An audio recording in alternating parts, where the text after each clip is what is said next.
वाहिगुरु जी का खालसा वाहिगुरु जी की फतेह।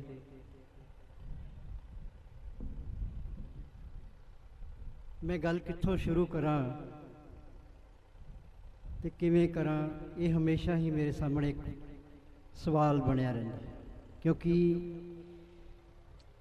30 साल हो गए असी इसे तरह दियां स्टेजां दे उत्ते बोलदियां नूं, सानू इसे तरह के जकारे सुनदियां नूं, नारे लाउंदियां नूं, कौम दे बोल बालियां दी गल करदियां नूं, पर असी साडे कदम कदी अगे नहीं बढ़े। असी एकता की गल करते हैं, असी कदी एकता वाल नहीं, असी अपने राज की गल करते हैं, असी कदी अपने राज के वाल नहीं। जिस कौम के कोले सिर्फ जकारे ते नारे रह जाए और अमलों दे विच वो जिंदगी दे ना आवे, उहदे कोले प्राप्तियां नहीं होंदियां कदी भी।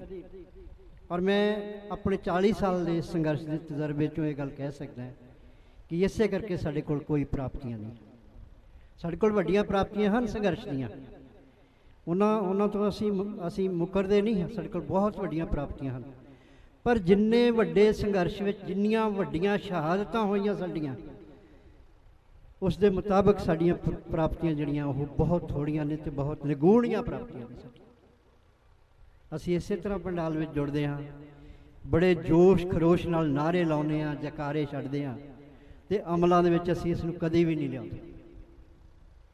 गल आज़ादी की असी करते हाँ, तो आज़ादी वाल वधना कित्थों आ, उधर नूं असी कदी मूँह नहीं करते, हमेशा साडी पिठ है। मैं इतिहासक गल करके अपनी गल शुरू कर। जदों हिंदुस्तान दे उत्ते अंग्रेज़ों का मुकम्मल कब्जा हो गया, 1848 के आस पास की गल है, इंग्लैंड की पार्लीमेंट दे विच एक चर्चा हुई सी कि असी सारे हिंदुस्तान ते मुकम्मल कब्जा कर बैठे हाँ, तो हुण सानू ये बैठ के प्लैनिंग करनी चाहिए कि सानू कित्थे कित्थे किस तरह के खतरे ने, ते उन्हां खतरियां नाल असी किस तरह नजिठना है। ये रिकॉर्ड ते पईयां होईयां चीज़ां ने, मैं वो जिक्र करांगा तुहानूं।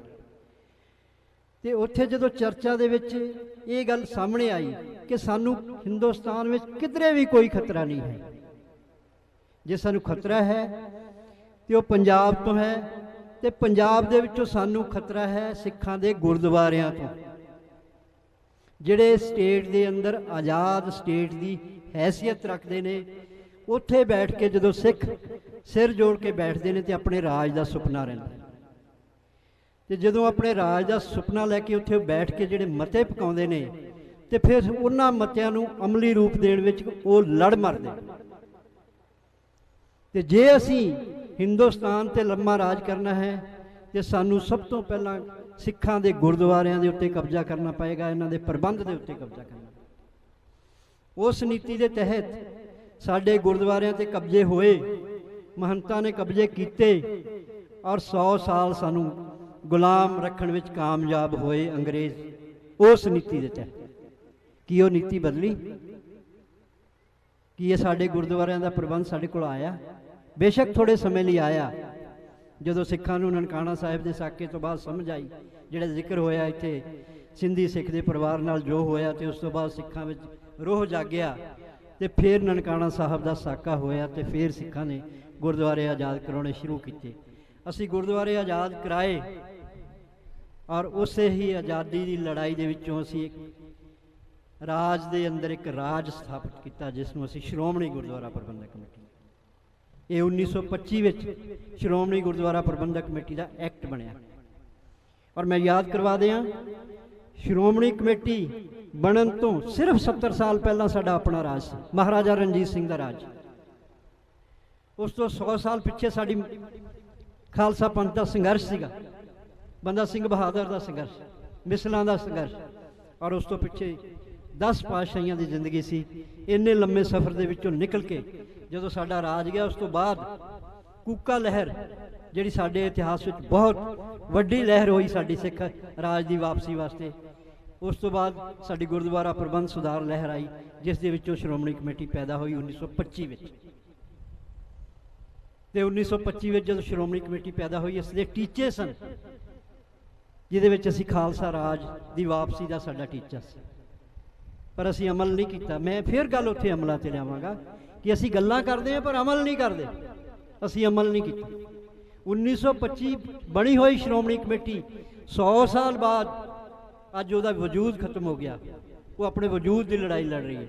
ਔਰ ਉਸੇ ਹੀ ਦੌਰਾਨ 1925 ਵਿੱਚ RSS ਬਣੀ, ਜਿਹਦਾ ਇੱਕ ਬੰਦੇ ਨੇ ਸੰਕਲਪ ਲਿਆ ਸੀ, ਸਿਰਫ ਇੱਕ ਬੰਦੇ ਨੇ, ਕਿ ਮੈਂ ਇਸ ਖਿੱਤੇ ਨੂੰ ਫਿਰ ਉਸੇ ਤਰ੍ਹਾਂ ਗੁਲਾਮ ਬਣਾਉਣਾ ਹੈ, ਫਿਰ ਮੰਨੂ ਦੇ ਸਿਮਰਤੀ ਜਿਹੜੀ ਇਸ ਖਿੱਤੇ ਤੇ ਲਾਗੂ ਕਰਨੀ ਹੈ, ਔਰ ਅਸੀਂ ਇੱਥੇ ਹਿੰਦੂ ਰਾਜ ਬਣਾਉਣਾ। ਔਰ 100 ਸਾਲ ਬਾਅਦ ਆਪਾਂ ਵੇਖ ਰਹੇ ਹਾਂ ਨਾ, ਅੱਜ 100 ਸਾਲ ਬਾਅਦ ਹਿੰਦੂ ਰਾਜ ਦੀ ਗੱਲ ਚੱਲਦੀ ਹੈ, ਹਿੰਦੂ ਰਾਸ਼ਟਰ ਬਣਾਉਣ ਦੀ ਗੱਲ ਚੱਲਦੀ ਹੈ, ਜਿਨ੍ਹਾਂ ਦੇ ਪਿੱਛੇ ਕੋਈ ਇਤਿਹਾਸ ਨਹੀਂ ਸੀ। 1200 ਸਾਲ ਦੀ ਗੁਲਾਮੀ ਸੀ ਉਹਨਾਂ ਦੇ ਪਿੱਛੇ।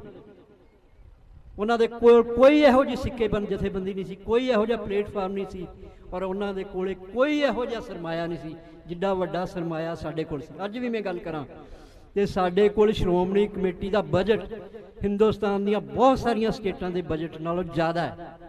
ਆ ਕੇਜਰੀਵਾਲ ਦਿੱਲੀ ਦੇ ਵਿੱਚ ਜਿਹੜਾ ਸਾਨੂੰ ਦਿੱਲੀ ਮਾਡਲ ਪਰੋਸ ਕੇ ਸਾਡੀ ਸੱਤਾ ਤੇ ਕਾਬਜ ਹੋਇਆ, ਉਹਦਾ ਦਿੱਲੀ ਮਾਡਲ, ਉਹਦੇ ਕੋਲ ਸਮਾਨ ਕੀ ਸੀ ਭਾਈ? ਉਹਦੇ ਕੋਲ ਨਾ ਪੁਲਿਸ ਸੀ, ਨਾ ਫੌਜ ਸੀ, ਨਾ ਕੋਈ ਉਸ ਕੋਲ ਹੋਰ ਕੋਈ। ਉਹਦੇ ਕੋਲ ਸਿਰਫ ਇੱਕ ਸਰਮਾਇਆ ਸੀ ਤੇ ਉਹਦੇ ਕੋਲ ਇੱਕ ਅਕਲ ਸੀ, ਜਿਸ ਦੇ ਨਾਲ ਉਸਨੇ ਉਸ ਸਰਮਾਏ ਨੂੰ ਸਹੀ ਤਰੀਕੇ ਨਾਲ ਇਸਤੇਮਾਲ ਕੀਤਾ ਤੇ ਲੋਕਾਂ ਵਿੱਚ ਇੱਕ ਭਰਮ ਖੜਾ ਕਰਨ ਵਿੱਚ ਕਾਮਯਾਬ ਹੋਇਆ ਕਿ ਦਿੱਲੀ ਮਾਡਲ, ਮੈਂ ਪੰਜਾਬ ਨੂੰ ਦਿੱਲੀ ਮਾਡਲ ਦੇਵਾਂ। ਤੇ ਸਾਡਾ ਕਰਤਾਰਪੁਰ ਮਾਡਲ ਕਿੱਥੇ ਗਿਆ ਭਾਈ?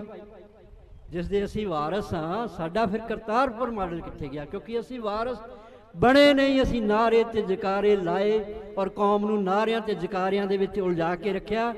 ਤੇ ਸਾਡੇ ਲੀਡਰ ਇਹਨਾਂ ਹੀ ਸਟੇਜਾਂ ਤੇ ਖੜ ਕੇ ਜਦੋਂ ਕੌਮ ਨੂੰ ਗਾਲਾਂ ਕੱਢਦੇ ਆ ਨਾ, ਮੈਨੂੰ ਗੁੱਸਾ ਚੜ੍ਹਦਾ ਫਿਰ ਉਹਨਾਂ ਤੇ, ਵੀ ਕੌਮ ਨੇ ਤੁਹਾਨੂੰ ਆਗੂ ਫਿਰ ਕਾਹਦੇ ਲਈ ਚੁਣਿਆ ਸੀ ਜੇ ਕੌਮ ਨੇ ਸਭ ਕੁਝ ਕਰਨਾ ਸੀ? ਜੇ ਅੱਜ ਕੌਮ ਅਸੀਂ ਛਿੱਤਰਾਂ ਦੇ ਲਾਇਕ ਹੋ ਗਏ ਤੇ ਉਹਦੇ ਲਈ ਜ਼ਿੰਮੇਵਾਰ ਫਿਰ ਕੌਮ ਕਿਉਂ ਹੈ?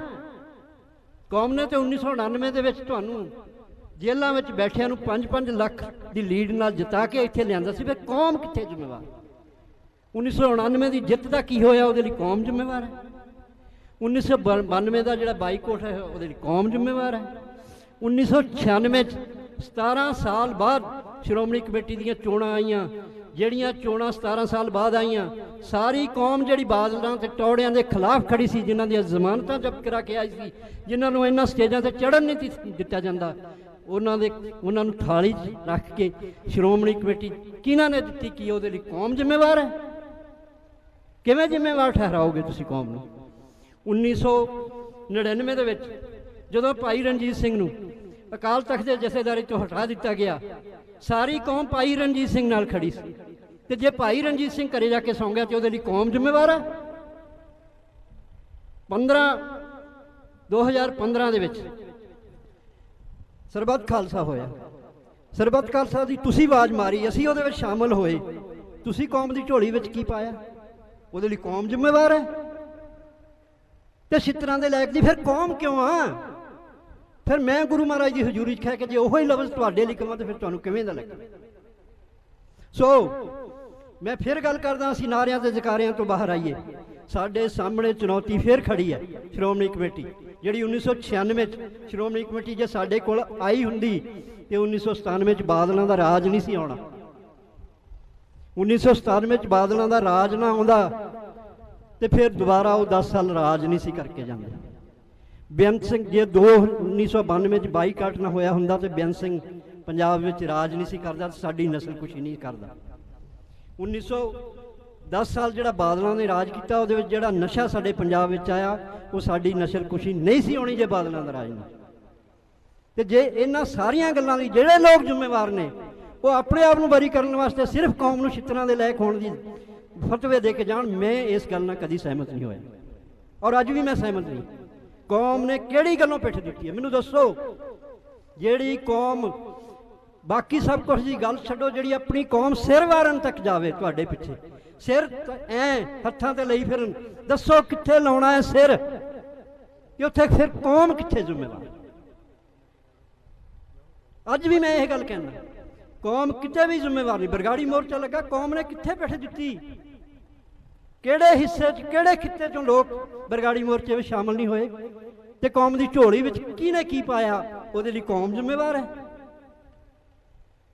ਅੰਬ ਸਾਹਿਬ ਦਾ ਮੋਰਚਾ ਲੱਗਿਆ ਬੰਦੀ ਸਿੰਘਾਂ ਦੀ ਰਿਹਾਈ ਵਾਸਤੇ, ਕਿਹੜੀ ਕਮੀ ਰਹੀ ਕੌਮ ਵੱਲੋਂ? ਤੇ ਮੈਂ ਫਿਰ ਅੱਜ ਕਹਿੰਦਾ, ਅੱਜ ਫਿਰ ਇੱਕ ਸਾਡੇ ਕੋਲ ਸਮਾਂ ਆਇਆ 1996 ਤੋਂ ਬਾਅਦ ਇੱਕ ਵਾਰ ਫਿਰ ਉਹੋ ਜਿਹਾ ਸਮਾਂ। 17 ਸਾਲ ਬਾਅਦ ਉਦੋਂ ਚੋਣਾਂ ਆਈਆਂ ਸੀ, 11-12 ਸਾਲ ਬਾਅਦ ਹੁਣ ਚੋਣਾਂ ਆਉਣੀਆਂ। ਤੇ ਜੇ ਹੁਣ ਉਹ ਲੋਕ ਜਿਹੜੇ ਕੌਮ ਨੂੰ ਜ਼ਿੰਮੇਵਾਰ ਠਹਿਰਾਉਂਦੇ ਨੇ, ਜੇ ਉਹ ਆਪਣੀ ਜ਼ਿੰਮੇਵਾਰੀ ਤੋਂ ਭੱਜੇ, ਉਹ ਇੱਕ ਪਲੇਟਫਾਰਮ ਤੇ ਖੜੇ ਇਕੱਠੇ ਹੋ ਕੇ ਉਹਨਾਂ ਨੇ ਕੌਮ ਨੂੰ ਕੋਈ ਸਾਂਝਾ ਪ੍ਰੋਗਰਾਮ ਨਾ ਦਿੱਤਾ, ਤੇ ਫਿਰ ਕੌਮ ਇਹ ਗੱਲਾਂ ਪੰਡਾਲ ਵਿੱਚ ਬਹਿ ਕੇ ਬਰਦਾਸ਼ਤ ਨਹੀਂ ਕਰੇਗੀ ਤੁਹਾਡੀਆਂ। ਤੁਸੀਂ ਵੱਡੇ ਆਗੂ ਹੋ ਤੇ ਵੱਡਿਆਂ ਵਾਲੀ ਫਿਰ ਗੱਲ ਕਰੋ, ਵੱਡਾ ਦਿਲ ਕਰੋ, ਵੱਡਾ ਜੇਰਾ ਕਰੋ। ਤੁਸੀਂ ਜਾਓ, ਫਿਰ ਰਣਜੀਤ ਸਿੰਘ ਕੋਲ ਤੁਸੀਂ ਜਾਓ, ਬਲਦੇਵ ਸਿੰਘ ਵਡਾਲਾ ਕੋਲ ਤੁਸੀਂ ਜਾਓ, ਜਿਸ ਜਗ੍ਹਾ ਤੇ ਬੈਠਣ ਦੇ ਲੋਕ ਕਾਬਲ ਨੇ ਉਹਨਾਂ ਨੂੰ ਤੁਸੀਂ ਕਹੋ ਵੀ ਆਓ ਬਲਦੇਵ ਸਿੰਘ ਵਡਾਲਾ ਜੀ, ਤੁਸੀਂ ਆਓ, ਦਰਬਾਰ ਸਾਹਿਬ ਦੇ ਹੈੱਡ ਗ੍ਰੰਥੀ ਬਣਾਵਾਂਗੇ ਤੁਹਾਨੂੰ। ਰਣਜੀਤ ਸਿੰਘ ਨੂੰ ਕਹੋ ਤੁਸੀਂ ਜਾ ਕੇ ਵੀ ਰਣਜੀਤ ਸਿੰਘ ਜੀ ਤੁਸੀਂ ਆਓ, ਤੁਹਾਨੂੰ ਬਣਾਵਾਂਗੇ ਅਕਾਲ ਤਖਤ ਦਾ ਜਥੇਦਾਰ। ਤੇ ਕਿੱਥੇ ਕਮੀ ਰਹੇਗੀ ਮੈਨੂੰ ਦੱਸੋ? ਪਰ ਬੇਈਮਾਨੀਆਂ ਨੇ ਸਾਡੀਆਂ ਲੀਡਰਾਂ ਦੀਆਂ, ਜਿਹੜੇ ਕਹਿੰਦੇ ਕੁਛ ਹੋਰ ਨੇ ਤੇ ਕਰਦੇ ਕੁਛ ਹੋਰ ਨੇ। ਤੇ ਜਿੰਨਾ ਚਿਰ ਅਸੀਂ ਇਹਨਾਂ ਲੀਡਰਾਂ ਨੂੰ ਇਸੇ ਤਰ੍ਹਾਂ ਸੁਣਦੇ ਰਹੇ, ਇਹਨਾਂ ਦੇ ਹੱਕ ਵਿੱਚ ਇਸੇ ਤਰ੍ਹਾਂ ਜਕਾਰੇ ਲਾਉਂਦੇ ਰਹੇ, ਤੇ ਜਿਹੜੀ ਉਹ ਗੱਲ ਫਿਰ ਸਾਹਿਬ ਕਹਿ ਕੇ ਗਏ ਨੇ, ਫਿਰ ਉਹਦੇ ਲਈ ਫਿਰ ਅਸੀਂ ਆਪ ਹੀ ਜ਼ਿੰਮੇਵਾਰ ਹੋਵਾਂਗੇ। ਉਹ ਤਾਂ ਬਰੀ ਹੋ ਗਏ ਕਹਿ ਕੇ, ਉਹ ਤਾਂ ਕੌਮ ਦੇ ਸਿਰ ਭਾਂਡਾ ਭੰਨਗੇ ਸਾਰਾ ਭਾਈ। ਤੇ ਹੁਣ ਵੀ ਮੈਂ ਵਾਰਿਸ ਪੰਜਾਬ ਦੇ ਜਥੇਬੰਦੀ ਦੇ ਇਹ ਖੜੇ ਨੇ ਲੋਕ, ਮੈਂ ਲਗਾਤਾਰ 26 ਜਨਵਰੀ 2021 ਤੋਂ ਬਾਅਦ ਜਿੱਦਣ ਲਾਲ ਕਿਲੇ ਤੇ ਕੇਸਰੀ ਨਿਸ਼ਾਨ ਸਾਹਿਬ ਚੜ੍ਹਿਆ, ਔਰ ਉਸ ਨਿਸ਼ਾਨ ਸਾਹਿਬ ਚੜ੍ਹਾਉਣ ਲਈ ਜ਼ਿੰਮੇਵਾਰ ਠਹਿਰਾ ਕੇ ਕਿਸਾਨ ਜਥੇਬੰਦੀਆਂ ਦੇ ਆਗੂਆਂ ਦਾ ਜਿਹੜਾ ਰੋਲ ਸੀਗਾ, ਖਾਸ ਕਰ ਦੀਪ ਦੇ ਖਿਲਾਫ ਜਿਹੜਾ ਪ੍ਰੋਪੇਗੈਂਡਾ ਸੀ, ਲੱਖੇ ਦੇ ਖਿਲਾਫ ਜਿਹੜਾ ਪ੍ਰੋਪੇਗੈਂਡਾ ਸੀ, ਉਹਨਾਂ ਦੇ ਸਾਹਮਣੇ ਹਰਦੀਪ ਸਿੰਘ ਖੜਾ ਸੀ ਔਰ ਵਾਰ-ਵਾਰ ਉਹਨਾਂ ਨੂੰ ਲਲਕਾਰਦਾ ਸੀ ਕਿ ਤੁਸੀਂ ਇਹਨਾਂ ਦਾ ਕਸੂਰ ਦੱਸੋ ਤੇ ਤੁਸੀਂ ਬਰੀ ਕਿਵੇਂ ਹੋ, ਮੈਨੂੰ ਇਸ ਗੱਲ ਦਾ ਜਵਾਬ ਦਿਓ। ਔਰ ਅੱਜ ਤਾਈਂ ਉਹਨਾਂ ਕੋਲ ਜਵਾਬ ਨਹੀਂ ਦਿੱਤਾ ਗਿਆ। ਮੈਂ ਕਿਹਾ ਮੈਨੂੰ ਤੁਸੀਂ ਕਿਸੇ ਸਟੇਜ ਤੇ ਆ ਕੇ ਇਹਨਾਂ ਗੱਲਾਂ ਦਾ ਜਵਾਬ ਦਿਓ ਕਿ ਉਹਦੇ ਲਈ ਲੱਖਾ ਤੇ ਦੀਪ ਜ਼ਿੰਮੇਵਾਰ ਕਿਉਂ ਸੀ ਤੇ ਤੁਸੀਂ ਬਰੀ ਕਿਵੇਂ ਹੋ। ਉਦੋਂ ਦੀ ਸ਼ੁਰੂ ਕੀਤੀ ਹੋਈ ਲੜਾਈ ਮੈਂ ਅੱਜ ਤੱਕ ਲੜ ਰਿਹਾ। ਮੈਂ ਦੀਪ ਤੇ ਲੱਖੇ ਨੂੰ ਇੱਕ ਸਟੇਜ ਤੇ ਲਿਆਉਣ ਦੀ ਕੋਸ਼ਿਸ਼ ਕੀਤੀ, ਮੈਂ ਨਹੀਂ ਲਿਆ ਸਕਿਆ। ਅੱਜ ਵਾਰਿਸ ਪੰਜਾਬ ਦੇ ਨੂੰ ਮੈਂ ਫਿਰ ਇੱਥੇ ਖੜ ਕੇ ਇੱਕ ਬੇਨਤੀ ਕਰਦਾ ਹਾਂ ਕਿ ਅੱਜ ਵਾਰਿਸ ਪੰਜਾਬ ਦੇ ਜਿਹੜੇ ਦੀਪ ਦੀ ਜਥੇਬੰਦੀ ਦੇ ਵਾਰਿਸ ਨੇ, ਅੱਜ ਪੂਰੀ ਦੁਨੀਆ ਵਿੱਚ ਬੈਠਾ ਸਿੱਖ ਵਾਰਿਸ ਪੰਜਾਬ ਦੇ ਮੂੰਹ ਵੱਲ ਵੇਖਦਾ। ਤੇ ਜੇ ਵਾਰਿਸ ਪੰਜਾਬ ਦੇ ਜਥੇਬੰਦੀ ਕਿਸੇ ਇੱਕ ਧੜੇ ਨਾਲ ਜੁੜ ਗਈ, ਕਿਸੇ ਇੱਕ ਧੜੇ ਦੀ ਝੋਲੀ ਵਿੱਚ ਪੈ ਗਈ, ਤੇ ਇਹ ਪੂਰੀ ਕੌਮ ਦੀ ਦੇਣਦਾਰ ਹੋਏਗੀ, ਦੁਨੀਆ ਵਿੱਚ ਵਸਦੀ ਕੌਮ ਦੀ ਦੇਣਦਾਰ ਹੋਏਗੀ। ਕੌਮ ਇਹਨਾਂ ਤੋਂ ਕੌਮ ਦੀ ਆਜ਼ਾਦੀ ਦੀ ਮੰਗ ਕਰਦਾ ਹੈ, ਜਿਹਦਾ ਪਹਿਲਾ ਕਦਮ ਜਿਹੜਾ ਹੈ ਉਹ ਸ਼੍ਰੋਮਣੀ ਕਮੇਟੀ ਦੀ ਆਜ਼ਾਦੀ। ਜਿੱਦਣ ਤੁਸੀਂ ਆਪਣਾ ਅਕਾਲ ਤਖਤ ਆਜ਼ਾਦ ਕਰਾ ਲੋਗੇ ਨਾ, ਉਦੋਂ ਬਾਅਦ ਕਿਸੇ ਆਜ਼ਾਦੀ ਦੀ ਗੱਲ ਤੁਹਾਡੀ ਤੁਰਨੀ। ਕਿਸੇ ਵੀ ਦੇਸ਼ ਲਈ ਜੰਗ ਲੜਨ ਵਾਲੀਆਂ ਤੁਸੀਂ ਇਤਿਹਾਸ ਵੇਖ ਲਓ, ਪਹਿਲਾਂ ਕਿਲੇ ਉਸਾਰੇ ਜਾਂਦੇ ਸੀ, ਉੱਥੇ ਮਹਿਫੂਜ਼ ਹੋਇਆ ਜਾਂਦਾ ਸੀ, ਉੱਥੇ ਬੈਠ ਕੇ ਲੜਾਈਆਂ ਲੜੀਆਂ ਜਾਂਦੀਆਂ ਸੀ।